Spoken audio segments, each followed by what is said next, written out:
Hello दोस्तों, आप सभी का स्वागत है मेरी एक नज़र न्यूज़ वीडियो। आप लोगों ने अभी तक तो पता ही चल ही गया होगा कि भारत में अभी सीएनजी गैस जितने भी गैस सिलेंडर्स लेकर लोग खड़े हैं, ठीक है? कभी भारत में नोटबंदी भी आई थी, लेकिन अभी जो असर पड़ रहा है, जो वॉर चल रही है, ठीक है? ईरान, अमेरिका, इज़राइल, ये जितने भी वॉर चल रही है और जितने भी इस सब के बीच में जितनी भी जो गल्फ कंट्रीज फंसी हुई है, ठीक है? उसकी वजह से क्या हो रहा है कि इंडिया में भी सीएनजी गैस का सिलेंडर्स लेकर लोगों को खड़ा रहना पड़ रहा है। लोगों को वो चीज़ प्रोवाइड नहीं हो रही है, जो चीज़ लोग डिज़र्व करते हैं। ठीक है? लोगों के लाइफ में बहुत अब वो आदिकाल में जाने का टाइम हो चुका है इंडिया के लोगों का, क्योंकि अभी क्या हो रहा है, बहुत सारी जितनी भी दुकानें हैं वहां पर है ना, अभी चूल्हे जो लकड़ी से चलने वाले चूल्हे वो जला रहे हैं, क्योंकि वो लोग सड़कों वो वहां पर जहाँ पर गैस सिलेंडर भरे जाते हैं वहां पर खड़े होकर इंतजार करना नहीं चाहते हैं, क्योंकि उनको पता है कि हाँ, किस्मत भरोसे वाली चीज हो गई है अभी के टाइम में, है ना?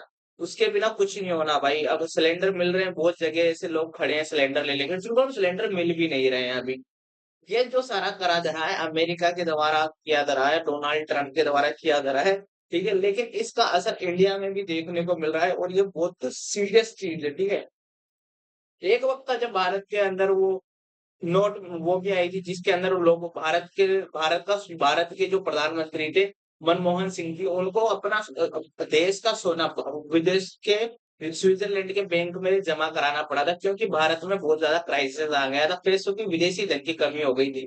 तो विदेशी धन की कमी को पूर्ति के लिए उन्होंने भारत का सोना गिरवी रखना पड़ा था, ठीक है? लेकिन आज वैसी ही स्थिति है जो कभी हम सोचा करते थे कि ये चीज जो वर्ल्ड में जो चीजें हो रही है उनका असर भारत की अर्थव्यवस्था है, भारत के लोगों के जीवन पे नहीं पड़ेगा, लेकिन वो असर पड़ रहा है। ये बहुत सीरियस मुद्दा है, आगे देखना होगा क्या क्या होने वाला है, मुझे भी नहीं पता है। लेकिन जैसे जैसे अपडेट आती रहेगी मैं आपको और बताऊंगा। और ये चीज जितनी सीरियस लग दिख नहीं रही है, वो ये चीज बहुत ज्यादा सीरियस है, ठीक है? अभी देखना होगा कौन इंडिया किसकी साइड स्टैंड लेता है, ठीक है? अभी कुछ दिन पहले भारत के प्रधानमंत्री इजराइल की यात्रा पर गए थे, वहां पर उन्होंने बोला था कि वो आतंकवाद के खिलाफ इजराइल के साथ हमेशा से खड़े हैं, फॉर्मली कन्वेंशनली अच्छी तरह से खड़े हैं, लेकिन ये वो लेकिन फिर भी लेकिन इसका असर पड़ रहा है। क्यों पड़ रहा है मैं आपको ये बताता हूँ, ठीक है? मैं आपको एक चीज समझाता हूँ, जिस तरह से अब अभी अमेरिका ईरान के ऊपर हमला कर रहा है, ठीक है? क्योंकि उसका परमाणु बम जो परीक्षण करना चाह रहा था ईरान, उसको रोकने के लिए, ठीक है? उसका क्या बहाना बना रहा है डोनाल्ड ट्रंप की, अभी वो अमेरिकन सिटीजन्स की सुरक्षा के लिए ये सब कुछ कर रहा है, ये बहाना डोनाल्ड ट्रंप बना रहा है, ठीक है? लेकिन ये चीज इसकी वजह से पूरे वर्ल्ड को परेशानी हो चुकी है, और इसके अंदर रशिया भी एंटर एंटर हो चुका है, ठीक है? इन सब के बीच में रशिया कुछ महीने या साल पहले यूरोप की कंट्रीज पूरे वर्ल्ड से कह रही थी कि हम अभी तक 30% रशियन ऑयल और गैस इंपोर्ट कराते हैं रशिया से, लेकिन हम कुछ टाइम के बाद में उसको 0% करने की सोच रहे हैं, कुछ टाइम के बाद में। लेकिन रशिया के जो पुतिन है, वो अभी कह रहे हैं कि तुम कुछ महीने या कुछ सालों बाद में इसको 0% करेंगे। मैं अभी के अभी राइट नाउ अभी के अभी तुम्हारा जो सप्लाई है वो पूरा जीरो कर देता हूँ, ठीक है? तो अब ये जो अब यूरोप की कंट्रीज कह रही है कि ये जो परेशानी इस जो पूरे वर्ल्ड वॉर जो चल रहा है, पूरी दुनिया में जो वॉर चल रहा है रशिया यूक्रेन युद्ध में, विजेता यूरोप की कंट्रीज कह रही है कि विजेता होने वाला है रशिया, क्योंकि उनको इनकी जो यूरोप की कंट्रीज है उनकी नस पकड़नी आ गई है, ठीक है? अब वो अभी तक वो रशिया यूरोप से भिड़ना नहीं चाहता था, ठीक है? अब रशियन कंट्रीज आगे जाकर सामने से जाकर वो जाकर ऐसा कुछ बोल रही थी उनको कि हम 0% सप्लाई कर देंगे, क्योंकि अभी जो जब से रशिया यूक्रेन का वॉर शुरू हुआ है, ठीक है? पूरे यूरोप नाटो कंट्रीज ने रशिया के ऊपर बहुत सारे प्रतिबंध लगा दिए थे, जिससे कि वो अपना सामान एक्सपोर्ट नहीं करा पाता, मतलब पूरे बिजनेस ठप कर दिए थे। लेकिन फिर भी इंडिया रशिया के साथ खड़ा रहा, उससे ऑयल खरीदता रहा। और मैं सबसे इंटरेस्टिंग बात बताता हूँ, रशिया इंडिया रशिया से ऑयल खरीदता है।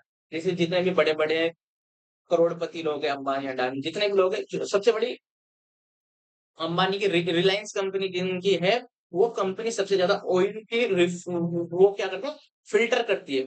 और फिल्टर करके जो कच्चा तेल रशिया से इंडिया में आता है उसको फिल्टर करके सबसे बड़ी फैक्ट्री गुजरात में है, ठीक है? वहां पर सबसे बड़ी फैक्ट्री है, जो पूरे वर्ल्ड वर्ल्ड में मतलब यूरोप में भी तेल की सप्लाई करती है। लेकिन जब से टैरिफ टैरिफ के नाम पे इंडिया को डराने की नाकाम कोशिश अमेरिका करता आया है, ठीक है? उस चक्कर में यूरोप को भी परेशानी उठानी पड़ी क्योंकि अभी तक तो रशिया वो ये चाहता ही नहीं था कि इसमें कोई भी तकलीफ यूरोप को देशों को हो, ठीक है? लेकिन अब वो यूरोप की खुद कंट्रीज के लिए वो वॉर इतना लंबा चल गया इस वजह से कि हम ऐसा नहीं करेंगे। हम पूरा 0% वो कर देंगे, सब कुछ 0% कर देंगे, सब कुछ कुछ भी नहीं खरीदेंगे रशिया से। तो रशिया को ये लड़ाई रोकनी ही पड़ेगी आगे जाकर। लेकिन रशिया अब क्योंकि जिस तरह की सिचुएशन बन गई है अभी, और मैं आपको जो चीज बताता हूँ कि यूरोप कि ठीक है, और ये चीज बहुत सीरियस मुद्दा है, इसको समझना होगा।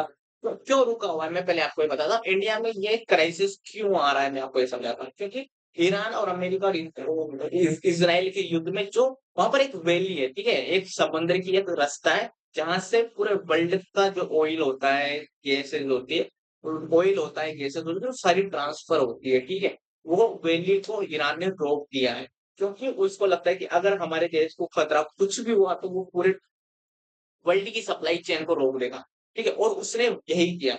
और अभी एक किसी गल्फ कंट्री के कुछ बड़े प्रेसिडेंट या कुछ थे वो, उन्होंने कहा है कि इंडिया के प्राइम मिनिस्टर नरेंद्र मोदी एक ऐसे ऐसे पर्सन है जो एक कॉल पे ईरान और ईरान और इसराइल के युद्ध को रुका सकते हैं और अमेरिका को सबको शांत बैठा सकते हैं। क्यों? इंडिया सबसे ज्यादा वहां से तेल इंपोर्ट करता है ईरान से, ठीक है? तो इस वजह से, और इंडिया एक ऐसी कंट्री जिसका रिश्ता सभी कंट्रीज के साथ अभी जो भी वर्ल्ड में उतरे हुए हैं, जैसे अमेरिका के साथ, अमेरिका भी अच्छा रिश्ता रखना चाहता है इंडिया के साथ। इनके रशिया के साथ तो अच्छा रिश्ता है ही, 1971 के वॉर के टाइम से। और ईरान से भी अच्छा रिश्ता है, इजराइल से भी। इजराइल तो कुछ दिन पहले घूम के आए हैं। तो ठीक है, तो ये चीज है। और वहां के जो अभी क्या किया वॉर के टाइम पे उसने क्या किया है कि सब कुछ जो जितने भी टैंकर्स आ रहे थे उधर से, जितने भी बड़े बड़े जो जहाज आ रहे थे सप्लाई चेन को रोकने के लिए, वो वहीं रुके हैं। वो कुछ रास्ते भटके भटके कैसे मैं आपको बता, उसने कुछ ऐसे जेमर्स लगा दिए जिससे कि बोट्स को अब उनका सही पाथ रास्ता मिल ही नहीं रहा है, वो रास्ते भटक रहे हैं, ठीक है? तो ये वाला इशू हो रहा है, सबसे मेन रीजन यही है। ये इशू इसी वजह से वहां के बोट भटक रहे हैं, कई सारे वहीं पर पार्क हो रखे हैं, उसी वैली के अंदर पार्क हो रखे हैं, वो आगे बढ़ ही नहीं पा रहे, क्योंकि ईरान ने जैमर्स लगा दिए हैं, कुछ रास्ते भटका दिए हैं, कुछ रोक दिए हैं, ठीक है? और इस बीच में यूक्रेन के जो जेलेंस्की है वो कह रहे हैं कि हम भी यूरोप के हम भी यूरोप का साथ देंगे, जो भी शेडो शिप है। शेडो शिप मतलब क्या है, मतलब मैं आपको समझाता हूँ। शेडो शिप होती है जिसमें कोई भी कंट्री अगर अब विदाउट खुद की आइडेंटिटी, ये मेरी जहाज है, विदाउट खुद की आइडेंटिटी अपनी शिप्स को समुद्र में उतारती है और दूसरे देशों से व्यापार करती है, वहां पर अपना सामान बेचती है। शेडो फिश मतलब नाम बदल के, आईडी बदल के, है ना? कंट्रीज भी बदल के ही ऐसे करती है वो, ठीक है? तो उसको शेडो फिश कहते हैं। तो उसकी हेल्प करने के लिए जेलेंस्की कह रहा है यूरोप को कि हम उसकी मदद करेंगे, यूरोप की, कि रशिया की जो शेडो फिश शिप है वो उनको रोकने के लिए। कई ऐसी जगह है भारत में जहाँ पर जो दुकान वाले हैं, गैस सिलेंडर की लाइन में नहीं लगता है, वो पुराने लकड़ी से चलने वाले चूल्हे को यूज कर रहे हैं।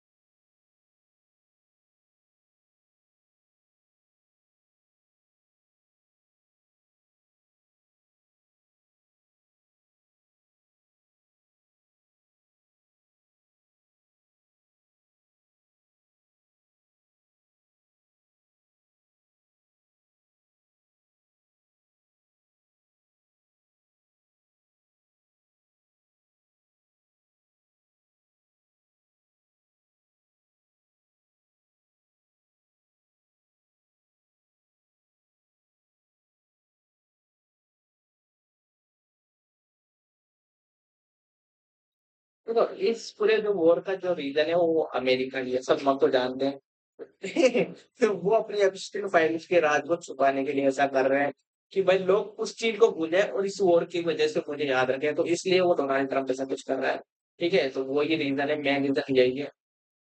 और ये पता नहीं कितने दिन चलेगा वैसे। एक दो दो तीन हफ्ते तो बोला है अब डोनाल्ड ट्रम्प ने कि 2-3 हफ्ते लगेंगे ईरान को अभी होने में, लेकिन ऐसा कुछ बोला है उसने, देखने को आगे। और अभी के टाइम पे सबसे ज्यादा मेन रीजन क्या हो रहा है कि अमेरिका और रशिया दोनों आमने-सामने खड़े हो चुके हैं। जो अभी तक पूरा वर्ल्ड जिस चीज़ का इंतज़ार कर रहा था कि अमेरिका, रशिया जो एक वक़्त था जब वो बांग्लादेश से अलग करने के लिए पाकिस्तान से भिड़ गया था। उस वक़्त अमेरिका पाकिस्तान का साथ देने के लिए आया था और दूसरी तरफ इ इंडिया का साथ देने के लिए रशिया आया था, ठीक है? तो लेकिन इतने टाइम से जब वेनेजुएला के राष्ट्रपति मादुरो को उसने उगवाया डोनाल्ड ट्रम्प ने, तब रशिया कुछ नहीं बोला। और उसने बहुत कुछ किया, ठीक है? फिर भी रशिया कुछ नहीं, लेकिन अभी ईरान के मुद्दे पे रशिया और अमेरिका सामने आ चुके हैं। एक-दूसरे को धमकी देने में लगे पड़े हैं और ये क्या होने वाला है फ्यूचर ही जाने भाई। क्योंकि जो बड़ी कंट्री सभी ठीक है, लेकिन वैसे देखा जाए एक तरह से कि अमेरिका तब अब अभी एक वक़्त था जब अमेरिका सबसे बड़ा दुश्मन अपना रशिया को मानता था, लेकिन अभी रशिया को वो अपना दुश्मन नहीं माना है। सबसे बड़ा दुश्मन माना चीन को। वो खुद खुल के उनके जो फॉरेन मिनिस्टर्स हैं, जो भी मिनिस्टर्स हैं, वो खुल के बोलते हैं कि हमारा दुश्मन वो नहीं है। रशिया हमारा दुश्मन बिल्कुल भी नहीं है, हमारा दुश्मन अभी के टाइम पे चीन है। ऐसा खुल के वो बोलते हैं। और अभी वहाँ के कुछ अमेरिका के कोई मिनिस्टर थे, उन्होंने बोला है कि हमने जो 20 साल पहले जो चीन के साथ गलती की थी, वो इंडिया के साथ हम नहीं करेंगे। तो इसके ऊपर हमारे जो विदेश मंत्री हैं, जयशंकर जी, उन्होंने रिप्लाई करते हुए कहा कि हमारे जो देश ग्रो कर रहा है, वो किसी की गलती या मिस्टेक की वजह से ग्रो नहीं कर रहा है।